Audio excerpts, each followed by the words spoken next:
बिस्मिल्लाहिर्रहमानिर्रहीम अस्सलाम वालेकुम। नाज़रीन, शहबाज शरीफ की गिरफ्तारी और दिल के आर्ज़े में मुब्तला नवाज शरीफ लंदन में, जबकि इनकी लाडली बेटी पाकिस्तान में सीख पा होकर नैब और हुकूमती इदारों पर भड़ास निकालने लगी। भाई की गिरफ्तारी पर परेशान नवाज शरीफ के प्लेटलेट्स का मसला अब बहुत दूर चला गया। ज़ाहिरी तौर पर बीमार नवाज शरीफ का सियासत में एक बार फिर मुतहर्रिक होने का फैसला। अपोजिशन जमातों को इस्तीफ़ों पर मजबूर करने की कोशिश करेंगे, जबकि इस्तीफ़ों के मामले पर कई अपोजिशन रहनुमाओं ने शरीफ ख़ानदान को ठेंगा दिखाने का प्रोग्राम बना लिया।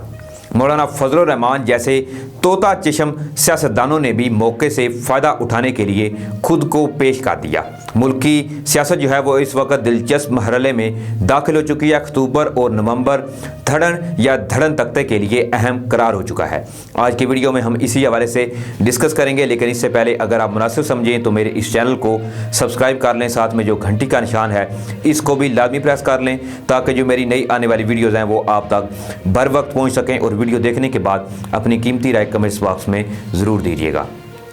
नाज़रीन, साबिक़ वज़ीर आला पंजाब मियाँ शहबाज शरीफ की गुज़श्ता रोज़ गिरफ्तारी के बाद मुल्की और बिलखसूस मुस्लिम लीग नून की सियासत में एक भूंचाल आ गया है। जमहूरी जमात को अपने ख़ानदान की हद तक महदूद करने वाले शरीफ ख़ानदान का एक एक फ़र्द आहिस्ता आहिस्ता नैब के कैदियों में शामिल हो रहा है। मुग़ल शहज़ादों की तरह ज़िंदगी बसर करने वाले शरीफ ख़ानदान के अफराद इक़्तिदार से बाहर इसी तरह तड़प रहे हैं जिस तरह पानी के बगैर मछली तड़पती है। शहबाज शरीफ की गिरफ्तारी ने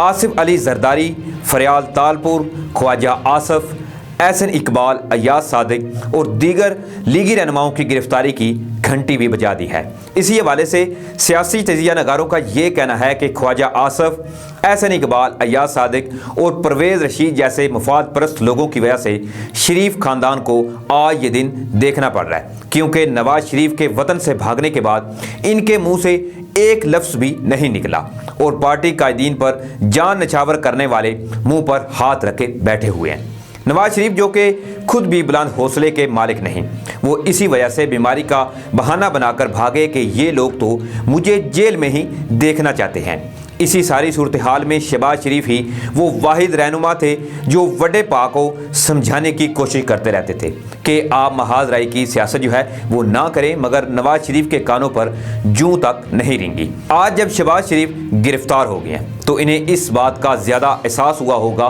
कि दोनों भाइयों का रोना तो एक तरफ, मरियम नवाज भी अपनी रागनी में मस्ती के साथ रोए जा रही हैं और इनके अंदर का शैतान जो है वो अब बाहर आ गया है और इन्होंने शहबाज शरीफ की गिरफ्तारी के बाद पार्टी की आदत खुद संभालने का अंदिया देकर नून से शीन और मीम निकालने की राह हमवार करने का सिलसिला जो है वो शुरू कर दिया है। ये कहना नाज़रीन अभी जो है वो कबल वक्त है कि अगर मुस्तकबिल में शहबाज शरीफ जो है वो रिहा होते हैं तो वो मरियम नवाज से पार्टी की आदत वापस ले सकेंगे या नहीं। अलबत्ता ये बात जो है वो 100% दुरुस्त है कि अगर नून से शीन निकल गई तो ज़्यादातर लीगी अराकीन जो हैं वो शीन की छतरी तले चले जाएंगे, क्योंकि बाप बेटी की आमराना सोच ने पार्टी की जो रही सही कसर है निकालने के साथ साथ कारकुनों को भी बेइज्जत करके रख दिया है। अब नाजरीन, देखना ये बाकी है कि इस नाजुक मौके पर पीपल्स पार्टी आसिफ जरदारी को सड़कों पर घसीटने वाले शहबाज की गिरफ्तारी के बाद नवाज शरीफ से दोस्ती का किया गया वादा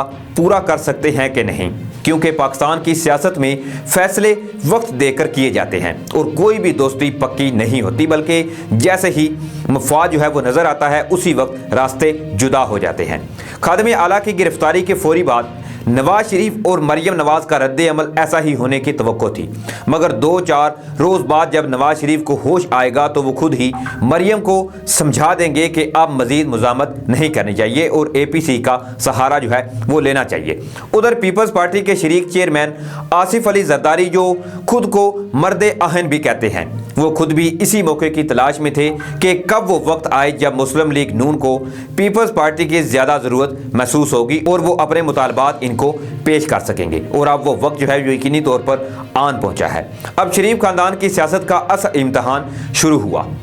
अब इनके पास अपोजिशन जमातों की गोद में बैठने के अलावा कोई चारा बाकी नहीं बचा। शहबाज शरीफ की गिरफ्तारी के फौरी बाद APC करारदादों के मुताबिक अक्टूबर या नवंबर में अपोजिशन जमातों के इस्तीफ़ों का अंदिया दिया जा रहा है। मगर इस हवाले से भी तफसीलात सामने आई हैं कि अपोजिशन जमातें इस हवाले से भी तकसीम हो जाएंगी और कई मेंबरान कौमी और सूबाई असम्बली इस्तीफ़ों से हाथ जो है वो खींच लेंगे, जबकि कई मफाद परस्त सियासतदान मौके की मुनासबत से अपना मफाद हासिल करने की कोशिश करेंगे। इसी तरह साबित होता है कि इस्तीफ़े देने की धमकियों का भी कोई खास फ़ायदा हासिल नहीं होने वाला। इसी सूरत हाल के बाद नवाज लीग के पास मुज़ामत का पीछे फिर कोई जवाब जो है वो बाकी नहीं रहता और यह भी मुमकिन है कि नवाज शरीफ की बगल में जो बैठे हुए सियासतदान हैं इनको मुज़ामत ना करने का मशवरा दे। इस वक्त नवाज शरीफ की वतन वापसी की जो झूठी खबरें चलाकर माहौल को गर्म करने की कोशिश की जा रही है, मगर जब धूल छटेगी तो शरीफ खानदान को होश आएगा कि जिन इदारों के खिलाफ हम बोलते रहे हैं वतन वापसी पर, वही इदारे हमारा इस्तकबाल करेंगे और फिर दोनों भाई जेल में इकट्ठे भी हो सकते हैं। नाज़रीन, इस तरह अक्टूबर या नवंबर जो है वो मुल्की सियासत के ज़्यादा दर्जा हरारत रखने वाले महीने साबित हो सकते हैं। उम्मीद ये भी की जा रही है कि शहबाज शरीफ मुज़ामत की राह इख्तियार करने की बजाय दिफाई रास्ता इख्तियार करे और अपनी जो बची खुची साख है इसको बचाने की कोशिश करे। जबकि नाज़रीन, शहबाज शरीफ जो हैं गिरफ्तार हो चुके हैं, तो इनके बाद अब इनकी पार्टी की क़यादत जो है वो यकीनी तौर पर मरियम नवाज जो है वही करेंगी। अगर मरियम नवाज की बात करूँ तो मैं अपनी पर्सनल राय जो मरियम नवाज के बारे में रखता हूँ, इनके बारे में ऑलरेडी शेख रशीद भी ये बयान दे चुके हैं कि नवाज शरीफ और स्पेशली नून लीग का सत्यानाश करने में सबसे अहम किरदार जिसका है वो है मरियम नवाज। मरियम नवाज ने पहले तो अपने बाप को साइड पे लगाया, उसके बाद फिर बचे थे शहबाज शरीफ। अब शहबाज शरीफ जो कि ऑलरेडी नैब के शिकंजे में हैं और इसके बाद सेकंड ऑप्शन थी इनके बेटे हमजा शहबाज भी ऑलरेडी नैब के शिकंजे में हैं और बाकी बची अब मरियम नवाज। तो यकीनी तौर पर मरियम नवाज जो है वो अपने मकासद में आहिस्ता आहिस्ता कामयाब होती हुई दिखाई दे रही हैं, क्योंकि वो अपने आप को मुस्तकबिल में आने वाली वज़ीर आज़म के तौर पर देख रही हैं। स्पेशली मैं तो इनके बारे में अपनी ये राय रखता हूँ कि ये अपने आप को बेनज़ीर के तौर पर समझती हैं। इनका जिस तरह से कपड़े पहनने का स्टाइल है या उठने बैठने का, बोलने चालने का स्टाइल, मुझे ऐसे महसूस होता है कि जैसे ये बेनज़ीर की कॉपी कर रही हो। अगर कंपैरिजन किया जाए मरियम नवाज का और बेनज़ीर भुट्टो का, तो मरियम नवाज का सवाल ही नहीं पैदा होता कि वो किसी हद तक भी बेनज़ीर के साथ इनका कंपैरिजन जो है वो किया जाए, क्योंकि बेनज़ीर की एक अलग अपनी पहचान थी और मरियम नवाज जो कि अपने बाप, अपने चचा और चचाजाद भाई हमजा शहबाज के कंधों पर ये पाँव रख उनको लताड़ते हुए ये अपनी एक अलग से पहचान बनाने की कोशिश में लगी हैं, जो कि ताहाल ये अभी तक नाकाम हो चुकी हैं। दूसरी जानब मैं थोड़ा सा आपको शहबाज शरीफ के हवाले से ताज़ा तरीन जो अपडेट है वो भी दे देता हूँ कि शहबाज शरीफ जिनकी आज अदालत में पेशी थी, लेकिन अजीब बात है कि जब अदालत में वो पेश हुए तो इन्होंने कहा कि मैं अपना केस जो है वो खुद लड़ूंगा। हो सकता है कि किसी भी वकील ने इनका केस लड़ने के लिए, क्योंकि जिस तरह से इन्होंने चोरियाँ की हैं, डकैतियाँ की हैं, अवाम के हक जो है वो मारा है इन्होंने, अब क्योंकि अवाम में ये शऊर आ चुका है कि ये नून लीग और पीपल्स पार्टी जो है वो चोरों और डाकुओं का टोला है, ये सिर्फ और सिर्फ अपने गुल्लू बट्टों को आगे करके मुल्क में दंगे फसादात कराने में महारत रखते हैं और हो सकता है कि किसी भी वकील ने जो है इनका केस लड़ने पर इक्तफा ना किया हो। इसीलिए आज अदालत में शहबाज शरीफ जो है इन्होंने खुद कहा कि मैं अपना केस जो है वो खुद लड़ूंगा। ताहाल इस हवाले से कोई जो तफसीलात है वो सामने नहीं आई कि इन्होंने क्यों अपना केस जो है वो खुद लड़ा, जबकि इनकी जानिब से ये कहा गया कि मैं अपने बारे में अच्छा मौक़िफ़ जो है वो पेश कर सकूंगा। तो देखते हैं नाज़रीन आने वाले वक्त में क्या डेवलपमेंट जो है वो सामने आती है और क्या मरियम नवाज जिन पर ऑलरेडी इन पर भी नैब के जो है वो केसेस चल रहे हैं, तो आने वाले वक्त में मरियम नवाज जो है वे इनकी गिरफ्तारी जो है वो भी मुतवक्के है। तो देखते हैं आने वाले वक्त में मरियम नवाज कब तक जो है वो कटहरे में जाती हैं और कब तक ये सलाखों के पीछे होंगी। तो इस पर नाज़रीन आपकी क्या अपनी कीमती राय जो है वो कमेंट्स बॉक्स में जरूर दीजिएगा। इसी के साथ मुझे इजाज़त दें, अपना ख्याल रखिएगा, तब तक के लिए अल्लाह हाफ़िज़।